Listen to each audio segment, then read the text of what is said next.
How to make your Facebook account fully private on Android. This tutorial shows you how to secure your profile and control who sees your content. First, open the Facebook app on your Android device. Next, tap on the three horizontal lines in the top left corner to open your main menu. Following that, scroll down and tap on Settings and Privacy. Now, tap on Settings to access account settings. Moving forward, scroll down to the Tools and Resources section. Afterwards, tap on Privacy Checkup. In addition to that, tap on Who can see what you share. Once there, hit Continue to proceed. Subsequently, review your profile details like phone number, email, and birthday. Moreover, for maximum privacy, change everything to Only Me.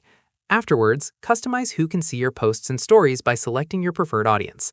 Then, you can also limit past posts so only friends can see older content. Within the checkup, tap Next twice to review the remaining privacy settings. Once done, go back to your profile and tap the three dots. Then, select View As to see exactly how your profile looks to other people. And that's it. If this privacy setup helped you secure your Facebook account, give it a like, subscribe for more privacy tutorials, and tap the bell icon for updates. See you in the next one.